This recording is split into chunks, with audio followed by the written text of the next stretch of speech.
ఆమీన్. సోదరులారా, నేటి జుమ్మా ప్రసంగం సమాధి సంగతులు. ఇన్షా అల్లా సాధ్యమైనంత వరకు ఈ ప్రసంగంలో నేను పూర్తి చేయటానికి ప్రయత్నం చేస్తాను. ఒకవేళ పూర్తి కాకపోతే అల్లాహ్ తాలా దయదలిస్తే మరొక సందర్భంలో మనము మిగిలిన విషయాలను చెప్పుకుంటాం. సోదరులారా, సమాధిలో పరీక్షలు అనేవి నిస్సందేహంగా ఉన్నాయి.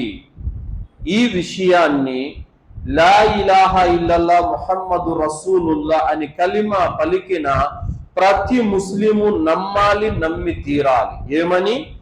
మనిషి మరణం తర్వాత సమాధిలో పరీక్షలు ఉన్నాయి అనే విషయాన్ని ప్రతి ముస్లిము నమ్మాలి.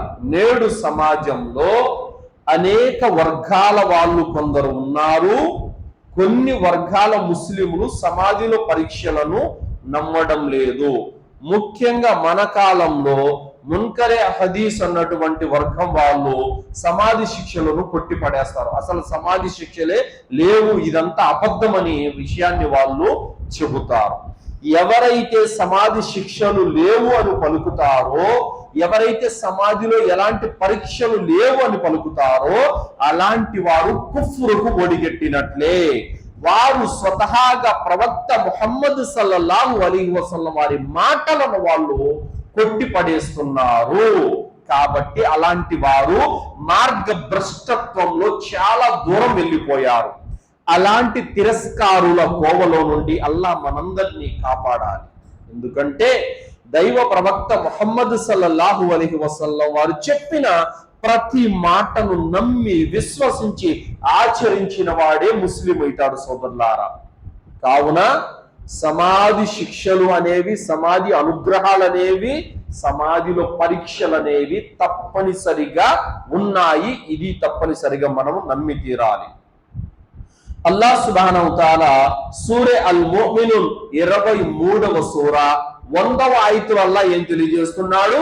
లఅల్లి అఅమలు సాలిహన్ ఫీమా తరక్తు కల్లా ఇన్నహా కలిమతున్ హువ ఖాయిలుహా వమిన్ వరాఇహిం బర్జఖున్ ఇలా యౌమి యుబఅసూన్. అల్లాహ్ ఈ ఆయతులో ఏమంటున్నాడు? నేను వదిలి వచ్చిన లోకంలోకి వెళ్ళి సత్కార్యాలు చేస్తాను అని అంటాడు. ముమ్మాటికి అలా జరగదు. అతను అది అంటున్న ఒక మాట మాత్రమే. వారు మళ్ళీ సజీవులై లేచే రోజు వరకు వారి వెనక ఒక అడ్డు తెర ఉంది అని అల్లాహ్ చెప్పాడు. ఏమంటున్నాడు అల్లాహ్ ఈ ఆయతులో? వమిన్ వరాయిహిం బర్జఖున్ ఇలా యౌమి యుబఅసూన్. వారు తిరిగి లేపబడే తీర్పు దినం రోజు వరకు వారి మధ్యన బర్జఖ్ అనే అవస్థ ఉంటుంది అని అల్లాహ్ చెబుతున్నాడు. ఒక అడ్డు తెర ఉంటుంది అంటున్నాడు. అడ్డు తెర అంటే ఏంటి? బర్జఖ్ అంటే ఏంటో తెలుసా? భూలోక జీవితానికి మరియు పరలోక జీవితానికి మధ్యలో ఉన్నటువంటి జీవితాన్ని బర్జఖ్ అవస్థ అని అంటారు. మనిషి మరణం తర్వాత సమాధిలోకి వెళ్ళిన తర్వాత అటు పరలోకానికి ఇటు భూలోక జీవితానికి మధ్యలో జీవితమే బర్జఖ్ అవస్థ. దీన్నే సమాధి అవస్థ అని అంటారు. అయితే ఖురాన్లో సమాధి అవస్థ ఉంది అనేదానికి అల్లాహ్ తాలా 23వ సూరా 100వ ఆయతులో దీనికి దలీల్ ఇచ్చాడు. అలాగే ఇమాం ఇబ్నుల్ ఖయ్యూమ్ రహ్మతుల్లాహి అలైహి గారు తెలియజేస్తున్నారు, బర్జఖ్ అనేది దునియాకు మరియు ఆఖిరత్కు మధ్యలో ఉండే జీవితం. ఇందులో మోమిన్కు, ఒక విశ్వాసికి అనుగ్రహం ఉంది, కాఫిర్కి శిక్ష ఉంది అని ఇమాం ఇబ్నుల్ ఖయ్యూమ్ రహ్మతుల్లాహి అలైహి గారు తెలియజేశారు. అలాగే సూరే గాఫిర్ 40వ సూరా 46వ ఆయతులో అల్లాహ్ సుబ్హానహు తఆలా ఫిరౌన్ని ప్రతి ఉదయం సాయంత్రము అగ్ని ముందు ప్రవేశపెట్టబడుతున్నాడన్న విషయాన్ని అల్లాహ్ ఈ ఆయతులో తెలియజేశారు. అన్నారు యురదూన అలైహా గుదువ్వన్ వఅషియ్యా వయౌమ తఖూము స్సాఅతు అద్ఖిలు ఆల ఫిరౌన అషద్దల్ అదాబ్. ఇదిగో అగ్ని, దాని ఎదుట వారు ప్రతి ఉదయం ప్రతి సాయంత్రం రప్పించబడుతూ ఉంటారు. మరి ప్రళయం సంభవించిన నాడు ఫిరౌను జనులను దుర్భరమైన శిక్షలో పడవేయండి అని సెలవీయబడుతుంది. అల్లాహ్ ఈ ఆయతలో ఏం తెలియజేస్తున్నాడు? ప్రతి ఉదయము ప్రతి సాయంత్రము అగ్ని చూపెట్టబడుతుంది సత్య తిరస్కారులకు. ఫిరౌన్ యొక్క అనుయాయులకి అగ్ని చూపించబడుతుంది. ఎక్కడ? సమాధి అవస్థలో ఉండగానే.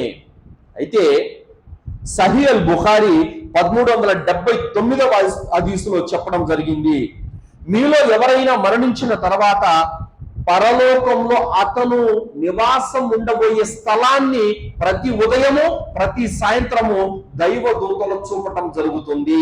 ఒక కాఫిరుతో ఏమంటారో తెలుసా?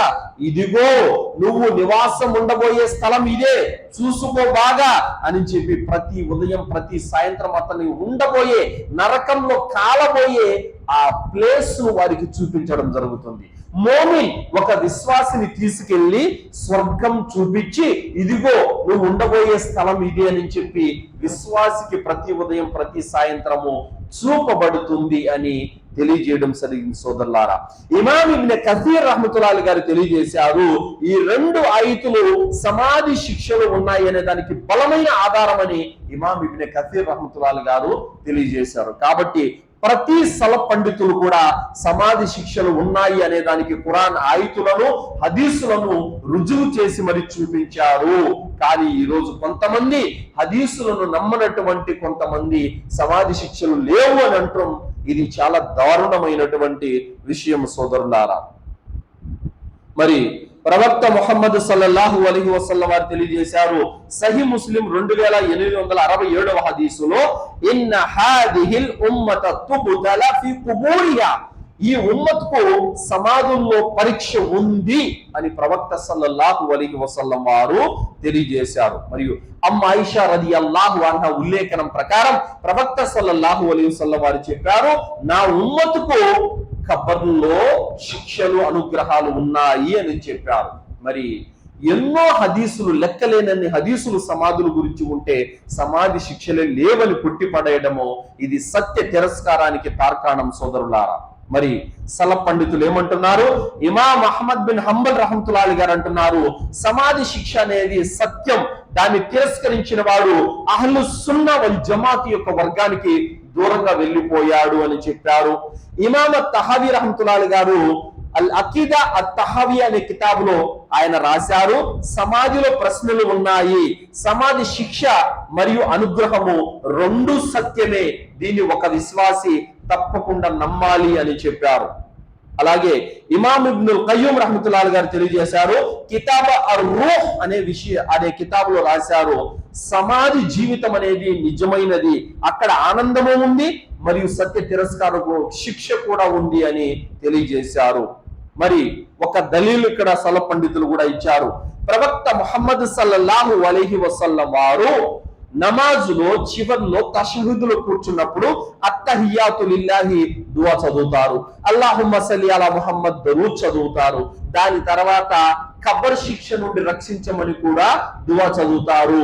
అల్లాహుమ్మ ఇన్ని అఊదు బిక మిన్ అదాబిల్ ఖబర్, ఓ అల్లా నన్ను సమాధి శిక్ష నుండి కాపాడు అని దువా చదువుతారు. అయితే ఇక్కడ సలఫ్ పండితులు అంటున్నారు, ఒకవేళ ఖబర్లో శిక్ష లేకపోతే ప్రతి నమాజులో ప్రవక్త గారు ఈ దువా ఎందుకు చదువుతారు అని ప్రశ్నించారు. కాబట్టి సోదరులారా, సహీ అల్ బుఖారీ 1377, సహీ ముస్లిం 588, ఈ 2 హదీసుల్లోనూ ప్రవక్త సల్లల్లాహు అలైహి వసల్లం వారు ఈ దువా నేర్పి ఉన్నారు. అల్లాహుమ్మ ఇన్ని అఊదు బిక మిన్ అదాబిల్ ఖబర్ అనేటువంటి దువా మనకు నేర్పి ఉన్నారు. ఈ దువా మనమందరం కూడా తషహుదులో కూర్చున్నప్పుడు చదువుతాం. అలాగే సోదరులారా, ప్రతి ముస్లిం కూడా ఖబర్ శిక్ష ఉందనే విషయం మీద ఈమాన్ పెట్టాలి. ఇందులో ఏ మాత్రం అనుమానము సందేహం అనేది ఏ ముస్లింకు కూడా పనికిరాదు. సోదరులారా, సమాధి అనేది మనిషి పరలోక జీవితానికి తొలిమెట్టు. పరలోక జీవితానికి తొలిమెట్టు. సోదరులారా, ప్రపంచంలో ఎంతో మంది కోట్లు డబ్బులు సంపాదించినటువంటి ధనవంతులు ఉన్నారు, కార్లు కనిపెట్టినటువంటి వాళ్ళు ఉన్నారు, కార్ల కంపెనీలు తయారు చేసిన వాళ్ళు ఉన్నారు. వాళ్ళు వెళ్ళిపోయారు, వాళ్ళ పేర్లు మాత్రమే ప్రపంచంలో మిగిలిపోయాయి. ఒక్క కారును కూడా తమ సమాధిలోకి తీసుకెళ్ళలేకపోయారు. రియల్ ఎస్టేట్ వ్యాపారాలు చేసే వాళ్ళు ఉన్నారు, పెద్ద పెద్ద బిల్డింగులు కట్టారు, కానీ ఒక్క బిల్డింగ్ను కూడా తమ సమాధిలోకి తీసుకెళ్ళలేకపోయారు. బీరవాలు బ్యాంకులో పట్టకుండా నోట్ల కట్టలు సంపాదించినటువంటి వారు ఉన్నారు, ఒక్క కట్ట డబ్బులు కూడా తమ సమాధిలోకి తీసుకెళ్ళలేకపోయారు. కిలోలు బంగారాలు, టన్నుల బంగారం బిస్కెట్ల రూపంలో దాచుకుని ఉన్నారు బ్యాంకులలో, ఒక్క బంగారు బిస్కెట్ కూడా తనతో పాటు తీసుకెళ్ళలేరు సోదరులారా. ఎందుకంటే సమాధిలో అవి పనికి రావు. సమాధిలో పనికొచ్చేవి మన కర్మలు, మన పుణ్యకార్యాలు మాత్రమే. దైవదూతలు సమాధిలోకి వెళ్ళిన తర్వాత నీ బ్యాంక్ బ్యాలెన్స్ ఎంత, నీ ఇల్లులు ఎన్నున్నాయి, నీ డబ్బులు ఎన్నున్నాయి, నీ బంగారం ఎంత ఉంది, ఇవేం అడగరు. నీ అమలు కరెక్ట్గా ఉందా లేదా, పాపాలకు దూరంగా ఉన్నావా లేదా, మూడు ప్రశ్నలు ప్రధానంగా. నీ దేవుడు ఎవరు, నీ ధర్మం ఏది, నీ ప్రవక్త ఎవరు, ఈ మూడింటికి జవాబులు చెప్పిన వాడే సఫలీకృతుడవుతాడు సమాధిలో సోదరులారా. కావున సోదరులారా, మనిషి ఎకరాలు భూములు కొంటున్నాడు, అవన్నీ కూడా తనతో పాటు పట్టుకెళ్ళలేడు. తనకు కావలసింది 6 అడుగుల గొయ్యి మాత్రమే. బీరువాళ్ళ నిండాకు 100 జతల బట్టలు ఉంటాయి, ఖరీదైనటువంటి బట్టలు ఉంటాయి, కానీ అతను కావలసింది 3 మీటర్ల కఫన్ దుస్తులు మాత్రమే. సోదరులారా, సమాధిలో ఎవడు ఆస్తులు, అంతస్తులు, అధికారాలు, భూములు ఏమి తీసుకెళ్ళలేడు. కేవలం తల్లి గర్భంలో నుంచి వచ్చినప్పుడు ఎలా వచ్చాడో అన్ని విడిచిపెట్టి సమాధి ఒడిలోకి వెళ్ళేటప్పుడు కూడా అదే విధంగా వెళ్ళవలసినటువంటి పరిస్థితి వస్తుంది. సోదరులారా, ఒక సలఫ్ పండితునికి కల వచ్చింది. అడిగేవారు అడిగారు, ఇప్పుడు నీ పరిస్థితి ఎలా ఉంది అని. నా ఆస్తులన్నీ నా సంతానం అనుభవిస్తున్నారు, నాతో పాటు మాత్రం నా పాపాలు వచ్చాయి అని అన్నాడు ఆయన. ఏమన్నాడు? నా ఆస్తులన్నీ కూడా నా వారసుల పాలైపోయినాయి, వాళ్ళు అనుభవించుకుంటున్నారు, పాపాలు మాత్రం నాతో పాటు వచ్చాయి అని చెప్పాడు. సోదరులారా, కావున చెబుతున్నటువంటి మాట ఏంటంటే, భార్య పిల్లల కోసం సంపాదించండి, కాదనడం లేదు, కానీ ధర్మాన్ని పూర్తిగా మర్చిపోయి కాదు, ధర్మాన్ని పూర్తిగా పక్కన పెట్టేసి కాదు, ఆచరణను పూర్తిగా విడిచిపెట్టేసి కాదు. సోదరులారా, సంపాదన ఉండాలి, ఉద్యోగం ఉండాలి, బాధ్యతలు ఉంటాయి, కానీ ఆరాధన కూడా జరగాలి, నమాజు కూడా సక్రమంగా ఉండాలి, ఖురాన్ చదవటము ఉండాలి, జిక్ర్ చేయటము ఉండాలి, పుణ్యకార్యాలు చేసుకోవటం ఉండాలి. ఇది ఉంటూ ఉపాధి చేసుకోవాలి. ఉపాధిలో మునిగిపోయి పూర్తిగా ఆరాధన ఎగ్గొట్టేయటం కాదు, సబబు కాదు సోదరులారా. అందుకోసమే పరలోక తొలిమెట్టు సమాధి అవస్థ, దాన్ని ఎప్పుడు కూడా మనము మర్చిపోకూడదు సోదరులారా. ఎందుకంటే ఈ ప్రపంచంలో డబ్బులు కాటు పెట్టుకున్నాం, 1,00,000 రూపాయల మంచం మీద పడుకున్నాం, మెత్తటి పరుపు మీద పడుకున్నాం, ఏసీ, కూలర్, ఫ్యాన్ ఆన్ చేసుకొని హాయిగా నిద్రపోతున్నాం. కానీ సమాధిలో ధనవంతుడైనా, పేదవాడైనా, కూలివాడైనా, అడుక్కునేవాడైనా మట్టిలోనే పడుకోవాలి. ఏసీలు, కూలర్లు, ఫ్యాన్లు ఏమి ఉండవు, చీకటి గదిలోనే ఒంటరిగా ఉండాలి సోదరులారా. మరి ఆ చీకటి గదిలో 3 ప్రశ్నల సమాధానాలు కరెక్ట్ గా ఉంటే గనక నువ్వు పరలోకంలో సఫలీకృతుడు అవుతావు. ఆ 3 ప్రశ్నలకు సమాధానాలు కరెక్ట్ గా లేకపోతే గనక నీవు వైఫల్యం చెందిన వాడవైతావు, అతి భయంకరంగా అక్కడ శిక్షించబడతావు. కావున సోదరులారా, ఈ లోకంలో ఏవైతే మనము చేసుకున్నామో అవన్నీ కూడా ఇక్కడే ఆగిపోతాయి. పరలోకం కోసం ఏ కర్మలైతే చేసుకున్నామో అవన్నీ కూడా మనకు పరలోకానికి పనికొస్తాయి సోదరులారా. కావున ఇహలోకంలో మనం ఉండటానికి ఇల్లు కట్టుకుంటున్నాం, విశాలంగా ఉండాలని మంచి డిజైన్తో, మంచి ఎలివేషన్తో గదులు, బెడ్రూమ్లు, వాష్రూమ్లు, వంటగదులు ప్లానింగ్ ప్రకారం బ్రహ్మాండంగా కట్టుకుంటున్నాం. మరి కొద్ది రోజులు ఉండటానికి ఆ ఇంటి కోసమే అన్ని ప్లానింగులు చేసుకుంటే మనము చావులేని జీవితం కోసం ఇంకెన్ని ప్లానింగులు చేసుకోవాలి? ఈ లోకంలో ఒకడు బతికితే 30, 40, 50, 60 బతుకుతాడు అంతే. కానీ చావులేని జీవితం పరలోకంలో ఉంది. దానికోసం ఇంకెన్ని ప్లానింగ్లు చేసుకోవాలి, ఎంతగా మనం సిద్ధం చేసుకోవాలి, మరి దానికోసం ఏం చేస్తున్నాం. కానీ ఈరోజు బల్ తుసిరూనల్ హయాత దునియా వల్ ఆఖిరతు ఖైరు వఅబ్కా, మీరు మాత్రము ప్రాపంచిక జీవితానికి ప్రాధాన్యత ఇస్తున్నారు, పరలోకాన్ని మాత్రం విడిచిపెట్టేశారని అల్లాహ్ సుబ్హానహు వ తఆలా చెబుతున్నాడు. కాబట్టి ఇహలోకం ఇంటి కోసం ప్లానింగ్ చేసుకున్నారు, కట్టుకున్నారు, మంచిదే. దానికంటే ఎక్కువగా పరలోకం కోసం ప్లానింగ్ చేసుకోండి సోదరులారా. మనిషి చనిపోయాడు. మనిషి చనిపోగానే ఏం చేయాలి? సర్వసాధారణంగా ప్రజలు ఏం చేస్తారంటే, మనిషి చనిపోయిన వెంటనే అతని సమాధిని పాలరాతితో కట్టాలా, గ్రానైట్ తో కట్టాలా, టైల్స్ తో కట్టాలా, లేకపోతే అతని సత్రం ఎలా కట్టాలి, తద్దినానికి ఏం ఏర్పాట్లు చేయాలి, చాలీస్మాకి దస్మాకి ఎంతమందికి భోజనాలు పెట్టాలి, ఇవన్నీ ఆలోచిస్తూ ఉంటారు. వాస్తవానికి మనిషి చనిపోయిన వెంటనే మనం ఏం చేయాలి? ప్రవక్త సల్లల్లాహు అలైహి వసల్లం వారి మాట మనకు గుర్తు రావాలి. ప్రవక్త సల్లల్లాహు అలైహి వసల్లం వారి వద్దకు ఒక జనాజా తీసుకురాబడింది. ప్రవక్త గారిని జనాజా నమాజ్ చదివించమన్నారు. ప్రవక్త గారు అన్నారు, ఇతని మీద అప్పు ఏమైనా ఉందా అని అడిగారు. ఉంది అని అన్నారు. అయితే నేను జనాజా నమాజ్ చదివించను, మీరే చదివించుకోండి అని అన్నారు. ఒక వ్యక్తి లేచాడు, అల్లాహ్ యొక్క ప్రవక్త, ఆ మృతునిపై ఉన్న అప్పు నేను కడతాను, మీరు జనాజా నమాజ్ చదివించండి, బాధ్యత నాది అని అన్నాడు ఆ వ్యక్తి. అప్పుడు ప్రవక్త సల్లల్లాహు అలైహి వసల్లం వారు జనాజా నమాజు చదివించారు, ఖననం చేశారు. మరునాడు అడిగారు, అతని మీద అప్పు తీర్చారా? లేదు ప్రవక్త అన్నారు. మళ్ళీ మరునాడు అడిగారు, అతని మీద ఉన్న అప్పు తీర్చారా? లేదు ప్రవక్త అన్నారు. మళ్ళీ అడిగారు, అతని మీద ఉన్న అప్పు తీర్చారా? తీర్చాను ప్రవక్త అన్నారు. ఇప్పుడు అతని ఆత్మ విడుదల పొందింది అన్నారు ప్రవక్త సల్లల్లాహు అలైహి వసల్లం వారు. అప్పు ఉంటే ఆత్మ మధ్యలో ఊగిసలాడుతూ ఉంటుంది, అతను సమాధిలో శిక్షను పొందుతూ ఉంటాడు అని ప్రవక్త సల్లల్లాహు అలైహి వసల్లం వారు చెప్పారు. ఒకవేళ అల్లాహ్ మార్గంలో అతను షహీద్ అయిపోయినా సరే అతను సమాధిలో శిక్షించబడతాడు, అప్పు గనక అతని మీద ఉంటే అని చెప్పడం జరిగింది. కావున మనలో ఎవరైనా, మన బంధువుల్లో గాని, మన కుటుంబీకుల్లో గాని ఎవరైనా చనిపోతే మొట్టమొదటిగా మనం ఏం చేయాలి? అతని మీద అప్పును మనము క్లియర్ చేయాలి. ఫస్ట్ అప్పును మనము అతని మీద నుండి తొలగించాలి. మనమంతా చందా వేసుకొని కానీ, లేదా ఎవరో ఒకరు బాధ్యత తీసుకొని కానీ, లేకపోతే ఎక్కడైనా తెచ్చి కట్టి మనం ఏదైనా ఆ బాధ్యత నెత్తి మీద వేసుకోవడం కానీ, ఏదో ఒక విధంగా చేసి మృతులని ఆ అప్పు బాధ నుండి మనం విడుదల పొందేలా చేయాలి. ఏం చేస్తున్నారు ప్రజలు? పాలరాతితో సమాధి కడుతున్నారు, అప్పు మాత్రం తీర్చడం లేదు. గ్రానైట్ తో సమాధి కడుతున్నారు, అప్పు మాత్రం తీర్చడం లేదు.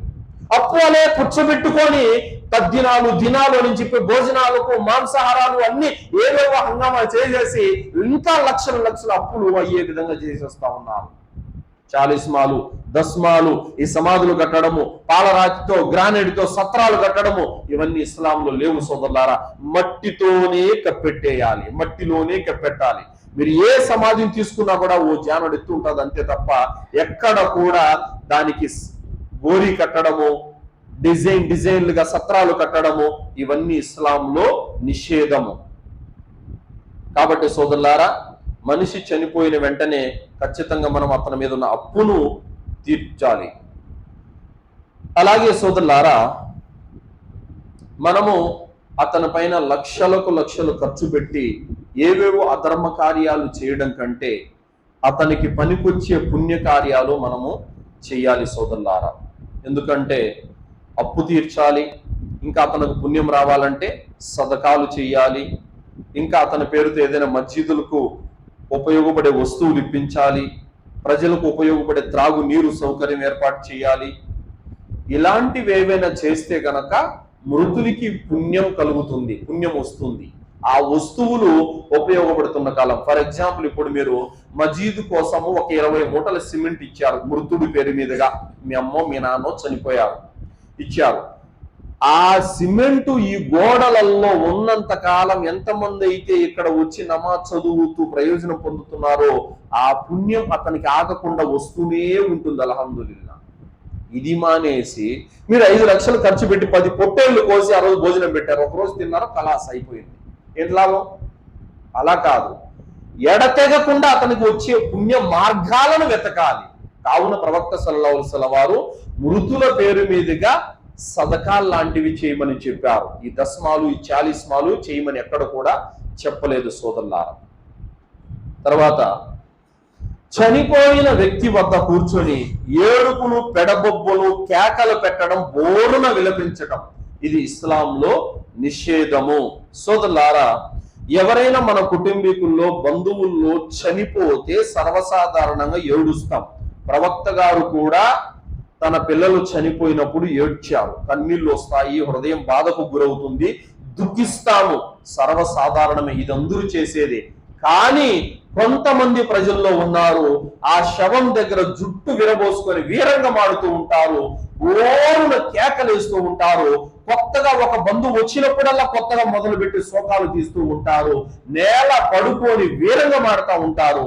ఇలాంటివి ఇస్లాంలో నిషేధం సోదరులారా.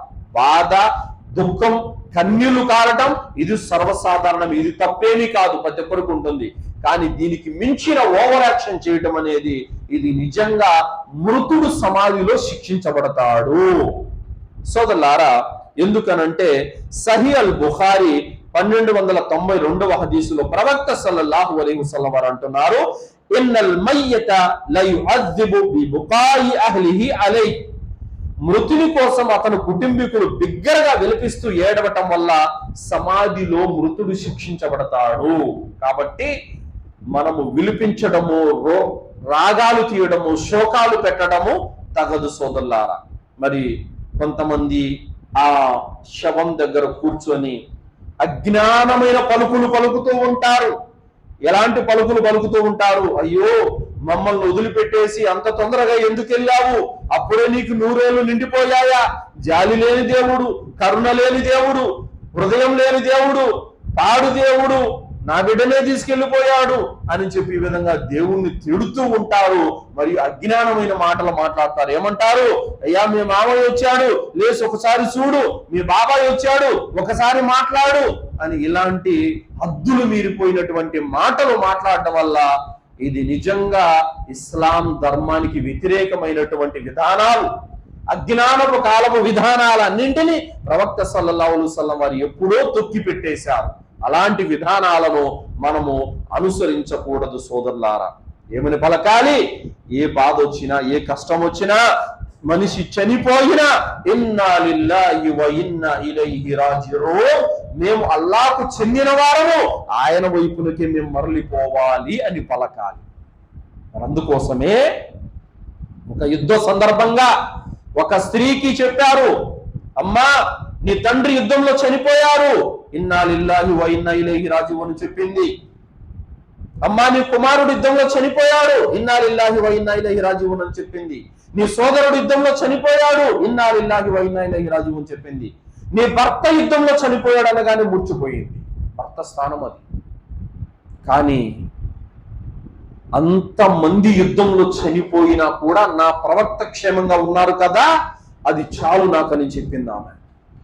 ఎవరు చనిపోయారన్న వార్త చెప్పినా కూడా ఇన్నా లిల్లాహి వ ఇన్నా ఇలైహి రాజిఊన్ చదివిందే తప్ప రొమ్ములు బాదుకుంటూ జుట్టు విరబోసుకొని ఏడవడం, పెడబొబ్బలు పెట్టడం చేయలేదు సోదరులారా. ఎందుకంటే ఇస్లాం నేర్పే విధానం ప్రతి దాంట్లో ఉత్తమంగా ఉంటుంది సోదరులారా. కావున ఎవరైనా చనిపోతే ఇలాంటి ఓరున ఏడవడము, కేకలు పెట్టడము, శోకాలు పెట్టడము చేయరాదు. దుఃఖం అనేది, బాధ అనేది ఉంటుంది. ఇన్నా లిల్లాహి వ ఇన్నా ఇలైహి రాజిఊన్ చదవాలి సోదరులారా. అలాగే చనిపోయిన తర్వాత అతనికి పనికొచ్చేది మన కన్నీళ్లు కాదు, మన దువ్వాలు. అలాగే మన అరుపులు కాదు. అతనిపై అప్పు తీర్చడం వల్ల అతను సమాధి శిక్ష నుండి బయటపడతాడు. మన శోక ప్రదర్శనలు కాదు, మనం చేసే సదకాలు, మృతుని మన్నింపు కోసం ఇస్తిగ్ఫార్, ఇవి పనికొస్తాయి. మన ఏడుపులు, మన కేకలు, మన రాగాలు మృతునికి పనికిరావు. మన దువ్వాలు పనికొస్తాయి. మనము అతని కొరకు క్షమాపణ కోరటం పనికొస్తుంది. మనం అతని కోసం పుణ్యకార్యాలు చేయటం పనికొస్తాయి. ఏది మృతునికి లాభమో అది చేయాలి. మనం ఏదైతే మృతునికి ఇంకా శిక్ష రెట్టింపు అవుతుందో ఆ పనికి మనం పాల్పడకూడదు. కాబట్టి మీరు శోకాలు పెట్టడం, రాగాలు తీయడం ద్వారా అతనికి శిక్ష ఉంది, కానీ మీరు దువాలు చేయడం ద్వారా, అతని పేరుతో సదకాలు చేయడం ద్వారా అతనికి మేలు ఉంది. కాబట్టి మేలైనటువంటి మార్గాన్ని మనము ఎన్నుకోవాలి. తర్వాత సోదరులారా, మనిషి చనిపోయిన తర్వాత కొన్ని బిదాత్ కార్యాలు జరుగుతూ ఉంటాయి. అదేమిటంటే, దైవ ప్రవక్త ముహమ్మద్ రసూలుల్లా సల్లల్లాహు అలైహి వసల్లం వారు ఒకానొక సందర్భంలో 2 సమాధుల మధ్యన వెళ్ళారు. వెళుతూ ఉంటే ఆ 2 సమాధులలో ఉన్న వ్యక్తులు శిక్షించబడుతున్నారు అని సహచరులకు చెప్పారు. నా సహచరులారా, ఈ సమాధుల్లో ఉన్న వ్యక్తులు శిక్షించబడుతున్నారు. ఏ పెద్ద పాపం చేసినందుకో కాదు, ఒకడేమో మూత్రం యొక్క తుంపరలు అతను ఒంటి మీద పడినా జాగ్రత్త వహించేవాడు కాదు, అశుద్ధంగా ఉండేవాడు, ఆ కారణంగా శిక్షించబడుతున్నాడు. మరొకడేమో నిద్ర లేచినట్టు షాడీలు చెప్పేవాడు, అబద్ధాలను వ్యాపింపజేసేవాడు, అందుకు ఇతను శిక్షించబడుతున్నారు అని చెప్పారు. తర్వాత ప్రవక్త గారు ఓ ఖర్జూరపు మండను విరిచి 2గా చీల్చి ఆ సమాధి మీద ఒక కొమ్మ, ఈ సమాధి మీద ఒక కొమ్మ నాటారు. ఎందుకు ప్రవక్త మీరు ఇలా చేశారని సహచరులు అడిగారు. అప్పుడు ప్రవక్త సల్లల్లాహు అలైహి వసల్లం వారు ఏమన్నారంటే, ఈ కొమ్మలు ఎండిపోయేంత వరకైనా వాళ్ళకి శిక్ష తగ్గొచ్చని నేను భావిస్తున్నాను అన్నారు.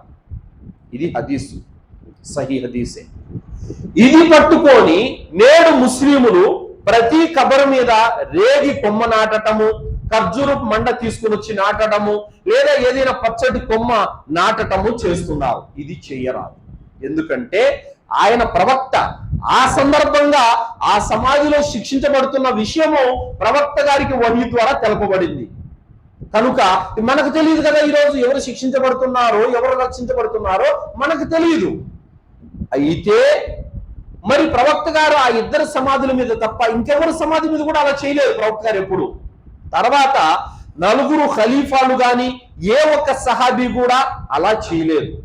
అలా ఎవరు చేయలేదు. ఆ సందర్భంగానే ఒక్కసారి ప్రవక్త గారు అలా చేశారు.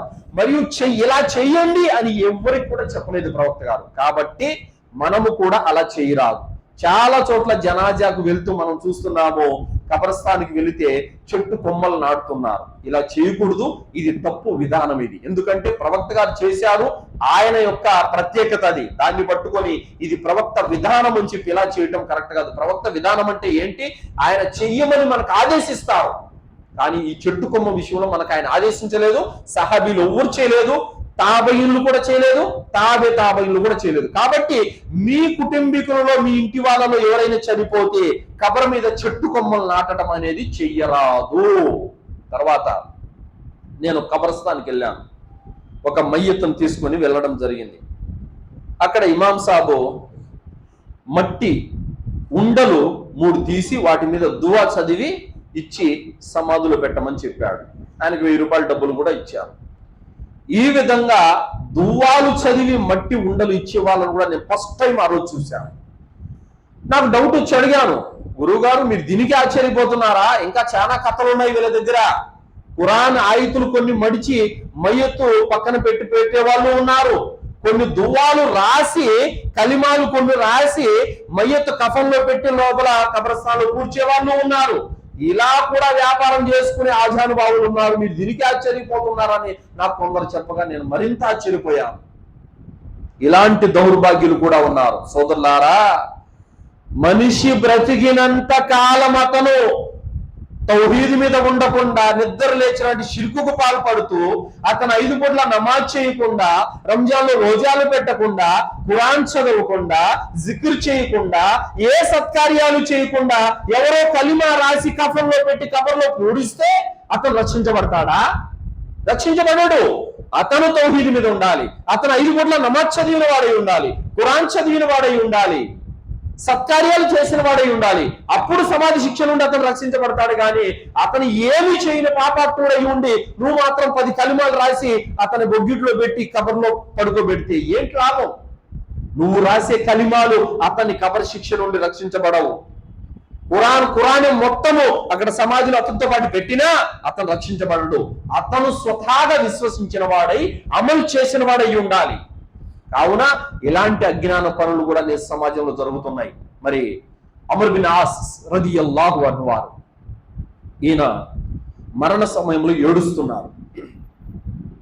అమర్ బిన్ ఆస్ రదియల్లాహు అన్హు వారు మరణ సమయంలో ఏడుస్తున్నారు. కుమారుడు వచ్చాడు, నాన్న ఎందుకు మీరు ఏడుస్తున్నారు, చావుకు భయపడుతున్నారా అన్నాడు. కుమారా, నేను చావుకు భయపడటం లేదు, నా జీవితంలో 3 దశలుగా ఉంది. మొదటి దశ, నేను ప్రవక్తకు శత్రువుగా ఉన్నాను. అదును దొరికితే ప్రవక్తను చంపాలని కుట్రలు పన్నాను, శత్రువులతో చేతులు కలిపాను. అనేక యుద్ధాలలో ప్రవక్త మీదికి నేను కత్తి దూశాను. అలాంటి స్థితిలో కనుక నేను చనిపోయి ఉంటే నిస్సందేహంగా నేను జహన్నంకు పోయేవాడిని, నరకానికి వెళ్ళేవాడిని. కానీ అల్లా అనుగ్రహం, అల్లా దయ వల్ల నాకు హిదాయత్ దొరికింది. ఇది రెండవ దశ. ఎప్పుడైతే ప్రవక్త సల్లల్లాహు అలైహి వసల్లం వారి వద్దకు వెళ్ళి, అల్లా యొక్క ప్రవక్త, నేను కలిమా పలుకుతాను, కానీ గతంలో నా ద్వారా జరిగిన పాపాలు క్షమించబడతాయా అని అడిగాను. ఓ అమర్, నీకు ఇది తెలియదా, ఎవరైతే లా ఇలాహా ఇల్లల్లాహ్ కలిమా పలుకుతారో వారి గతించిపోయిన పాపాలన్నీ క్షమించబడతాయి అని చెప్పగానే నేను ఎంత అదృష్టవంతుని అని భావించాను. ప్రవక్త సల్లల్లాహు అలైహి వసల్లం వారి ముఖం చూడగానే నాకు పరమానంద భరితుడనైపోయాను. ఆ స్థితిలో గనక నేను చనిపోయి ఉంటే అల్హమ్దులిల్లా నేను స్వర్గానికి వెళ్తానని నాకు ఆశ ఉండింది. కానీ దాని తర్వాత కూడా నేను బ్రతికాను. 3వ దశ, ఆ దశలో నేను అధికారాలు అనుభవించాను. చాలా మేము తిరిగాము, తిన్నాము, చేశాము. కానీ ఇప్పుడు నా పరిస్థితి స్వర్గానికో నరకానికో అర్థం కావడం లేదు అని చెప్పి ఆయన ఏడ్చారు. అన్నారు, నా కుమారా, నేను చనిపోతే గనక నా వెనకల ఏడుపులు పెడబొబ్బలు పెట్టే మహిళలందు వస్తారేమో, వాళ్ళని రానివద్దు అని అన్నారు. అగ్గిని పట్టుకొని తిరుగుతారేమో, ఆ అజ్ఞానపు చేష్టలు చేయొద్దు. పూర్తి ప్రవక్త గారి సున్నతి వెలుగులోనే నా కరణ సంస్కారాలు చేయండి. ఓ నా కుమారా, నన్ను కబర్లో కూర్చిపెట్టిన తర్వాత ఒక ఒంటెను కోసి దాని యొక్క మాంసం భాగాలు పంచబడటానికి ఎంత టైం పడుతుందో అంత సమయం నా సమాధి దగ్గర నిలబడి దువా చేయి నా మన్నింపు కోసం అని అడిగాడు. అల్లాహు అక్బర్ కబీరా. ఆ విధంగా అమ్ర్ బిన్ ఆస్ రదియల్లాహు అన్హు వారి యొక్క కుమారుడు ఒంటెను కోసి మాంసం భాగాలు పంచబడే అంతసేపు దువా చేశారు. ఎందుకు అడిగారమ్మని తెలుసా? ఈలోపు దైవదూతలు రావటము, దైవదూతలు వచ్చే ముందర నేను ప్రశ్నలకు జవాబులు సిద్ధం చేసుకుంటాను అని చెప్పారు. నాకు కాస్త ధైర్యంగా ఉంటుంది, మీరు నా సమాధి దగ్గర నిలబడండి, ఎందుకంటే మీరు వెళ్ళిపోయిన తర్వాత దైవదూతలు వచ్చేస్తారు. కాబట్టి కాసేపు ఆగి నా మన్నింపు కోసం, మగ్ఫిరత్ కోసం దువా చేయండి అని అన్నారు. కాబట్టి ఎవరైనా మీ కుటుంబీకులు చనిపోతే సమాధి వద్ద మీరు మగ్ఫిరత్ కోసం దువా చేయొచ్చు. ఎవరి కోసం? మృతుని మన్నింపు కోసం దువా చేయొచ్చు. కానీ కొంతమంది ఏం చేస్తున్నారు, అక్కడికి వెళ్ళి కోరికలు అడుగుతున్నారు. ఇది రాంగ్, ఇది షిర్క్ అవుతుంది. కోరికలు అడగకూడదు. అలాగే సమాధిలో ఉన్న వారిని డైరెక్ట్ గా మనము యా అబ్దుర్ రహమాన్, యా అబ్దుర్ రహీం అని పిలవకూడదు. అర్థమైందా? అల్లాహ్తో మన్నింపు కోరాలి. అల్లా నా తండ్రిని క్షమించు ప్రభు, అల్లా నా తల్లిని క్షమించు ప్రభు అని చెప్పేసి అల్లాహ్ను క్షమాపణ కోరాలి మృతుల కోసం. కానీ వీళ్ళు ఏం చేస్తున్నారు, డైరెక్ట్ గా దర్గాల వద్దకు వెళ్ళిపోయి కోరికలు అడుగుతున్నారు. ఇది షిర్క్ అవుతుంది. కాబట్టి ఆ విధంగా అమ్ర్ బిన్ ఆస్ రదియల్లాహు అన్హు వారు తన కుమారునికి హితోపదేశం చేశారు. కాబట్టి ఇక్కడ ఒక సహాబీ కూడా నా సమాధి మీద పచ్చ కొమ్మ నాటండి, లేకపోతే పూల దండలు వేయండి ఏం చెప్పలేదు. నా మన్నింపు కోసం దువా చేయండి అని అడిగారు. కాబట్టి మనం కూడా హితబోధ చేయవచ్చు. ఒకవేళ నేను చనిపోతే నా మన్నింపు కోసం దువా చేయండి అని. సోదరులారా, ఇమామ్ ఇబ్నే తైమియా రహ్మతుల్లాహి గారు తెలియజేస్తున్నారు, సమాధుల పైన పచ్చి కొమ్మలు లేదా చెట్లు లేదా పూలదండలు వేయటం అనేది షరియతులో ఆధారం లేనటువంటి పని. మజ్ము అల్ ఫతావా ఇబ్నే ఉసైమీన్ రహ్మతుల్లాహి గారు తెలియజేస్తున్నారు, ప్రతి సమాధి పైన పచ్చి కొమ్మ నాటడం అనేది ఒక బిదాత్ కార్యం. ఎందుకంటే ఇది ప్రవక్తకే ప్రత్యేకం, ప్రవక్త చేసిన పని. కానీ దాన్ని మనం సాధారణంగా ఆచరించాలని ఆయన నుండి మనకు ఎలాంటి ఆదేశము లేదు. షేక్ ఇబ్న్ బాజ్ రహ్మతుల్లాహి గారు తెలియజేశారు, సమాధుల పైన పూలు లేదా పచ్చి కొమ్మలు లేదా చెట్లు నాటడం అనేది సున్నత్ కాదు, సహాబాల విధానం కూడా కాదు. దీన్ని ఆచారంగా చేసుకోవటం అనేది ఒక బిదాత్ కార్యం అని తెలియజేయడం జరిగింది. కాబట్టి సోదరులారా, ఎవరు కూడా సమాధులలో పూడ్చిపెట్టిన తర్వాత చెట్టు కొమ్మలు నాటటము చేయరాదు, ఇంకా ఏమైనా మట్టి ఉండలు పెట్టడం కానీ, ఖురాన్ ఆయతులు పేపర్లు పెట్టడం కానీ ఇలాంటివి చేయరాదు. అలాగే సోదరులారా, సమాధిలో మనిషిని పూడ్చిపెట్టిన తర్వాత ఏం జరుగుతుంది? మున్కిర్ నకీర్ అనే ఇద్దరు దైవదూతలు వస్తారు. విశ్వాసికి మొదటిగా విశ్వాసి వద్దకు వస్తారు. వాళ్ళు ఎలా ఉంటారు? చాలా అందంగా ఉంటారు. మిలమిల మెరుస్తున్న పున్నమి చంద్రుని వలె వాళ్ళ ముఖం ఉంటుంది. సువాసనలతో కూడినటువంటి దుస్తులు ధరించి ఉంటారు. వాళ్ళు వస్తారు, లేపుతారు. మన్ రబ్బుక, నీ ప్రభు ఎవరు? నా ప్రభు అల్లాహ్ అని సమాధానం ఇస్తాడు. మా దీనుక, నీ ధర్మం ఏది? నా ధర్మం ఇస్లాం అని సమాధానం ఇస్తాడు. మన్ నబియుక, నీ ప్రవక్త ఎవరు? నా ప్రవక్త ముహమ్మద్ సల్లల్లాహు అలైహి వసల్లం అని చెప్తారు. నాలుగో ప్రశ్న, ఇవన్నీ నీకు ఎలా తెలుసు అని అడుగుతారు. నేను ఖురాన్ చదివాను అని చెప్తాడు సమాధానం. మరి చదవకపోతే లా అద్రి, నాకు తెలియదని చెప్తాడు. ఆ విధంగా ఎప్పుడైతే 3 ప్రశ్నలకు సమాధానం చెప్పాడో ఆకాశం నుండి పిలుపు వినపడుతుంది. నా దాసుడు సత్యం పలికాడు, అతని కోసము స్వర్గం యొక్క పడక సిద్ధం చేయండి, స్వర్గపు దుస్తులు తొడిగించండి, స్వర్గం వైపు ఉన్న కిటికీ ఓపెన్ చేయండి అని అల్లాహ్ సుబ్హానహు వ తఆలా ప్రకటన వెలువడుతుంది. సోదరులారా, అల్హమ్దులిల్లాహ్. దాని తర్వాత అతను హాయిగా పడుకొని ఉంటాడు. అతని సమాధిలో వెలుగు ప్రసాదించడం జరుగుతుంది. అతని సమాధిని 70 మూరల దూరం విస్తరింపజేయడం జరుగుతుంది. అల్హమ్దులిల్లాహ్. సువాసనలతో నిండిపోతుంది. అల్హమ్దులిల్లాహ్. తర్వాత ఒక అందమైన వ్యక్తి వస్తాడు. వచ్చి అల్లాహ్ నీ పట్ల ప్రసన్నుడయ్యాడు, సలాం చెప్తాడు. సలాం చెప్పి అల్లాహ్ నీ పట్ల ప్రసన్నుడయ్యాడు, నీకు స్వర్గ అనుగ్రహాలు నీ కోసం ఉన్నాయి, అల్లాహ్ నిన్ను శిక్ష నుండి రక్షించాడు, నీకు అల్లాహ్ యొక్క శాంతి కలుగుగాక అని అంటాడు. ఎవరు నువ్వు? మాటి మాటికి వస్తున్నావు, నాకు శుభవార్తల మీద శుభవార్తలు, శుభవార్తల మీద శుభవార్తలు ఇస్తున్నావు, మంచి విషయాలు తీసుకొని వస్తున్నావు, ఎవరు నువ్వు అని అడుగుతాడు. అప్పుడు నేను, నన్ను గుర్తుపట్టలేదా? నువ్వు చేసిన కర్మలు, పుణ్యకార్యాలు, అల్లాహ్ నాకు రూపాన్ని ఇచ్చాడు, అందుకే నీతో మాట్లాడుతున్నాను అని చెప్పడం జరుగుతుంది. అల్లాహు అక్బర్. మనము చేసిన నమాజులు, మనం చేసిన సత్కార్యాలు, ఉపవాసాలు, జిక్రు, ఇవన్నీ కూడా రూపం దాల్చి మన కళ్ళెదుట వచ్చి మనతో మాట్లాడుతాది సోదరులారా. అల్హమ్దులిల్లాహ్. మరి ఇది విశ్వాస స్థితి. అవిశ్వాసి స్థితి ఎలా ఉంటుంది? మున్కిర్ నకీర్ దైవదూతలు వస్తారు. వాళ్ళ కనుగుడ్లు నీలి రంగులో ఉంటాయి, పండ్లతో కూరలు, ఆవు కొమ్ముల వలె కూరలు ఉంటాయి. ఆ కొమ్ములతో నేలను చీల్చుకుంటూ వస్తారు. వాళ్ళను చూస్తే బింబెలెత్తిపోతాడనమాట. మురికి పట్టినటువంటి దుర్వాసన కలిగిన దుస్తులతో వస్తారు. మహా కర్ణ కఠోరంగా ఉంటారు. వారి స్వరం వింటేనే భూమి బద్దలైపోతుంది. అంత కర్ణ కఠోరంగా వాళ్ళ స్వరం ఉంటుంది. గద్దింపుతో ఉంటారు. మన్ రబ్బుక, నీ దేవుడు ఎవరు? నాకు తెలియదని అంటాడు. నీ ధర్మం ఏది? నాకు తెలియదని అంటాడు. నీ ప్రవక్త, ఆయన గురించి నీ అభిప్రాయం ఏంటి? నాకు తెలియదు, వాళ్ళు వీళ్ళు అనుకుంటుంటే విన్నాను, నాకేం తెలియదని అంటాడు. ఆకాశం నుండి పిలుపు వినబడుతుంది. ఇతడు అబద్ధం పలికాడు, అసత్యం పలికాడు, అతని కోసం అగ్ని పడకను సిద్ధం చేయండి, అగ్ని దుస్తులు ధరించండి, అతనికి అగ్ని వైపున్న కిటికీ తెరవండి అని ప్రకటన వెలువడుతుంది. దాని తర్వాత మూగ, చెవిటి, గుడ్డివాడైనటువంటి ఒక దైవ దూత ఇనుప సుత్తిని తీసుకొని వస్తాడు. ఆ ఇనుప సుత్తితో ఒక్క దెబ్బ వేయటం జరుగుతుంది. అతన్ని మట్టిలో కలిసిపోతాడు. మళ్ళీ అతను మామూలు మనిషిగా మారిపోతాడు. ఆ దెబ్బకు అతను గావు కేక పెడతాడు. ప్రవక్త సల్లల్లాహు అలైహి వసల్లం అన్నారు, మానవులు, జిన్నాతులు తప్ప ఇంకా ప్రతి ప్రాణి కూడా ఆ గావు కేక వింటుందని చెప్పడం జరిగింది. ఈ విధంగా సమాజంలో విశ్వాసికి ఒక విధంగా, అవిశ్వాసికి ఒక విధంగా జరుగుతుంది సోదరులారా. మరి అదే విధంగా సహీ ఇబ్నే హిబ్బాన్ 3013వ హదీసులో చెప్పడం జరిగింది. ఆ వ్యక్తి సమాధిలో పడుకున్న తర్వాత తల వైపు నుండి శిక్షించే దైవదూతలు వస్తారు, ఎడమ వైపు నుండి శిక్షించే దైవదూతలు వస్తారు, కుడి వైపు నుండి శిక్షించే దైవదూతలు వస్తారు, కాళ్ళ వైపు నుండి శిక్షించే దైవదూతలు వస్తారు, నలువైపుల నుండి శిక్షించడానికి దైవదూతలు వస్తారు.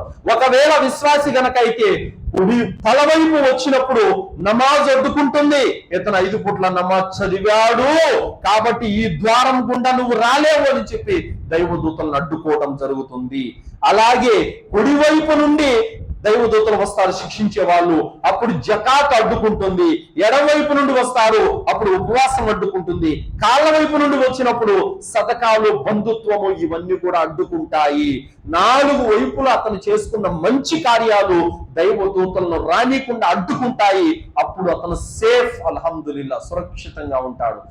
అదే అవిశ్వాసి అయితే తలవైపు వచ్చినప్పుడు నమాజు లేదు, నమాజ్ చేయలేదు. అతను కుడివైపు వచ్చినప్పుడు జకాత్ లేదు, ఎడమవైపు వచ్చినప్పుడు ఉపవాసం లేదు, కాళ్ళ వైపు వచ్చినప్పుడు సత్కార్యాలు లేవు, బంధుత్వం లేదు. ఇక నలువైపున దైవదూతలు విరుచుకుపడి అతన్ని శిక్షిస్తారు. కావున సత్కార్యాలు వలన మనం సమాధిలో నుండి రక్షించబడతాము.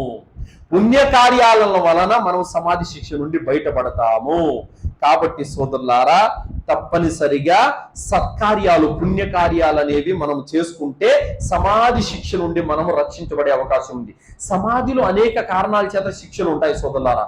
షిర్కుకు పాల్పడినందుకు, కుఫ్రుకు పాల్పడినందుకు, మూత్ర విసర్జనలో అపరిశుద్ధతకు పాల్పడినందుకు, అబద్ధాలు చెప్పినందుకు, చాడీలు చెప్పినందుకు, బంధుత్వాలు తెంచుకున్నందుకు, ఖురాన్ చదవనందుకు, నమాజు పట్ల నిర్లక్ష్యం వహించినందుకు, వీటన్నిటికీ శిక్షలు ఉన్నాయి సమాధిలో సోదరులారా. కావున సమాధి శిక్ష నుండి మనల్ని మనము కాపాడుకోవాలి.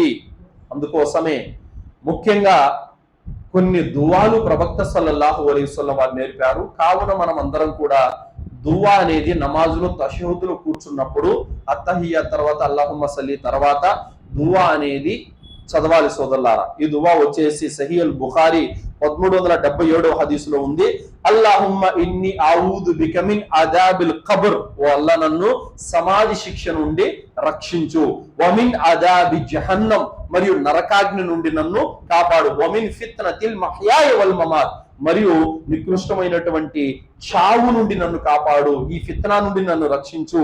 వమిన్ షర్రి ఫిత్నతిల్ మసీహి దజ్జాల్, మరియు దజ్జాల్ యొక్క ఫిత్నా నుండి కూడా నన్ను కాపాడు అని దువా చేయాలి. ఈ విషయంలో కబర్ శిక్ష నుండి, జహన్నం నుండి, నికృష్టమైన మరణం నుండి, మరియు మసీహ్ దజ్జాల్ నుండి 4 కీడుల నుండి రక్షించమని ప్రవక్త సల్లల్లాహు అలైహి వసల్లం వారు దువా నేర్పారు. కాబట్టి మస్జిద్ కమిటీ వాళ్ళు ఎవరైనా సరే ఒక చిన్న పేపర్లో దువా అక్కడ తీస్తే అందరూ కూడా నేర్చుకుంటారు. అల్హమ్దులిల్లాహ్, ప్రధానమైనటువంటి దువా ఇది. కావున అందరూ కూడా తప్పనిసరిగా ఈ దువా నేర్చుకోండి సోదరులారా. కావున తప్పనిసరిగా మనము సమాధి శిక్ష నుండి రక్షించబడాలంటే మనకు సత్కార్యాలు, పుణ్యకార్యాలు కావాలి. అవి లేవంటే గనక ఖచ్చితంగా మనం సమాధిలో అతి భయంకరంగా శిక్షించబడతాం. ఒక తేలు మన పక్కకు వచ్చింది అనుకోండి, మనం కంపరంగా చెదిరించుకొని భయపడిపోతాం.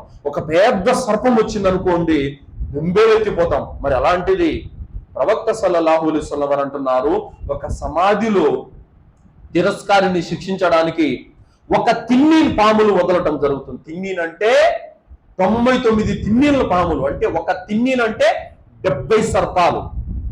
ఒక సర్పానికి 7 తలలు.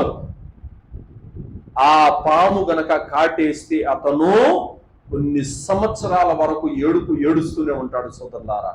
మరి అంత భయానకమైనటువంటి శిక్షలు ఉన్నాయని తెలుసు కూడా మనం చల్లగా నిద్రపోతున్నాము. నమాజుకు టయానికి రావడం లేదు, చేతితో ఖురాన్ పట్టుకొని చదవడం లేదు, ఈ వేళ్లతో జిక్రు చేయటం లేదు, మరి కంటితో అల్లాహతో కన్నీళ్లు గార్చి మనం దువా చేసుకోవడం లేదు. అల్లాహ్ నా పాపాలు క్షమించు, నా తప్పులు క్షమించు అని నరకాన్ని తలుచుకోవడం లేదు, తీర్పు దినాన్ని తలుచుకోవటం లేదు, అల్లాహ్ దర్బార్లో నిలబడే రోజును తలుచుకోవటం లేదు. నిమ్మలంగా ఉన్నాం, ఏదో మనకు స్వర్గం అంతా ఖాయమైపోయినట్టు. కావున ఖచ్చితంగా పరలోకాన్ని తలుచుకోవాలి. సమాధిలో అనేక విషయాలు జరిగేటివి ఇంకా చాలా ఉన్నాయి. వాటన్నిటిని కూడా మనం తెలుసుకొని జ్ఞానంతో ఆచరిస్తూ మనము పరలోకానికి సిద్ధం చేసుకోవాలి సోదరులారా. అల్లాహ్తో దువా చేస్తూ ముగిస్తున్నాను. విన్నటువంటి విషయాలపైన సదాచరణ చేసే సద్బుద్ధిని అల్లాహ్ మనందరికీ ప్రసాదించుగాక. అల్లాహ్ సుబ్హానహు వ తఆలా మనందరిని కూడా సమాధి శిక్ష నుండి, నరకం నుండి కాపాడుగాక. అల్లాహ్ తాలా మనల్ని, మన కుటుంబీకుల్ని స్వర్గంలో ఉన్నతమైన స్థానాల్లో ప్రవేశింపజేయుగాక. అల్లాహ్ సుబ్హానహు వ తఆలా మనందరికీ కూడా స్వచ్ఛమైన తౌహీద్పై జీవితం గడిపే భాగ్యాన్ని ప్రసాదించుగాక. అల్లాహ్ సుబ్హానహు వ తఆలా మనందరినీ కూడా షిర్క్ నుండి, కుఫ్ర్ నుండి, బిదాత్ నుండి, శైతాన్ యొక్క కీడుల నుండి, మహమ్మారి యొక్క రోగాల నుండి కాపాడుగాక. ఆమీన్. వాఖిరు దావానా అల్హమ్దులిల్లాహి రబ్బిల్ ఆలమీన్. బారకల్లాహు లనా వలకుం ఫిల్ ఖురానిల్ అజీమ్ వస్తగ్ఫిరుల్లాహి వలిసైరిల్ ముస్లిమీన్ ఇన్నహు తఆలా జవాదుల్ కరీం.